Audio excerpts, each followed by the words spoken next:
आमला एकादशी की कथा। राजा मानधाता ने गुरु वशिष्ठ जी से पूछा, हे गुरुदेव, यदि आप मुझ पर प्रसन्न हैं तो किसी व्रत का विधान कहो जिससे मेरा कुछ कल्याण हो। वशिष्ठ जी ने कहा, हे नृप, सब व्रतों में उत्तम और अंत में मोक्ष प्रदान करने वाला आमल की एकादशी का व्रत है, सो वह मैं तुम्हारे सामने वर्णन करता हूँ। फाल्गुन मास में शुक्ल पक्ष की एकादशी का नाम ही आमल की कहा जाता है। इस व्रत के करने से समस्त पाप नष्ट हो जाते हैं। इस विषय पर मैं तुम्हें एक कथा सुनाता हूँ। हे राजन, वैदिस नाम के नगर में चैत्ररथ नाम का चंद्रवंशी राजा राज्य करता था, जो बड़ा ही विद्वान और धार्मिक विचार वाला था।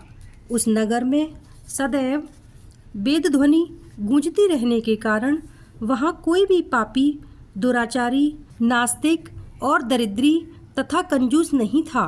वहाँ के प्रजाजन वृद्ध, वयस्क, बालक आदि सभी एकादशी का व्रत किया करते थे।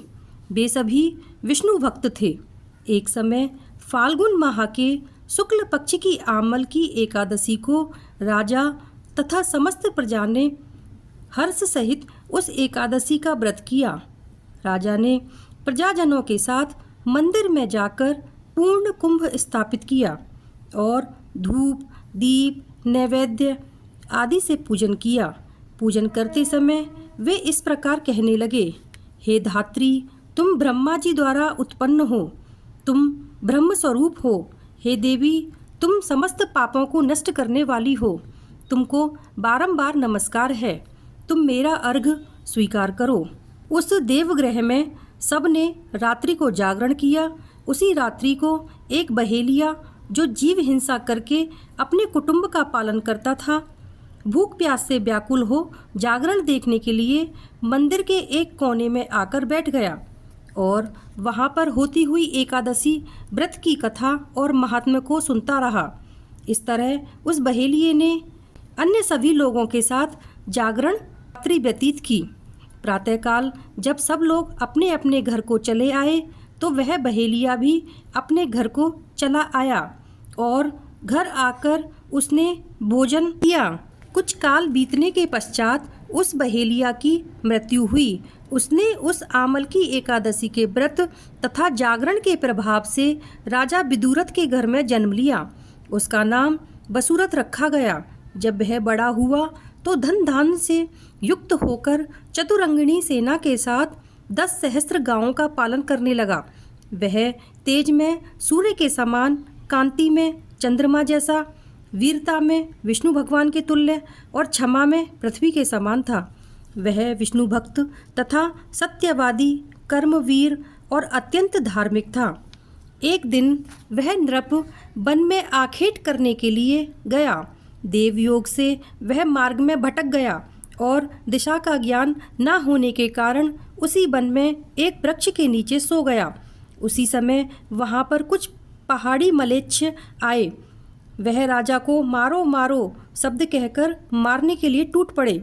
वे राजा को अकेला देख कहने लगे कि इसी दुष्ट राजा ने हमारे माता पिता, पुत्र पौत्र आदि संबंधियों को मारकर देश से निकाला है, अतः इसको अवश्य मार देना चाहिए। इस प्रकार कहकर वह मलेच्छ शस्त्रों से प्रहार करने लगे।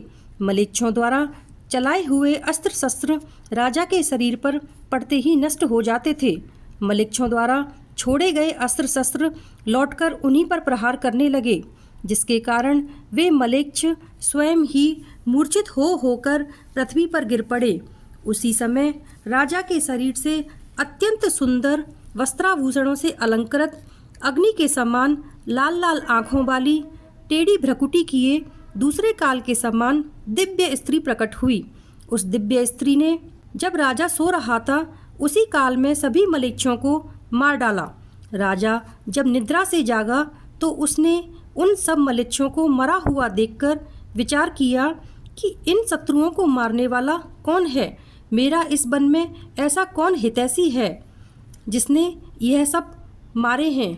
जब वह राजा ऐसा विचार कर रहा था तभी आकाशवाणी हुई कि हे राजन, संसार में तेरी रक्षा श्री विष्णु भगवान के अतिरिक्त और कौन कर सकता है।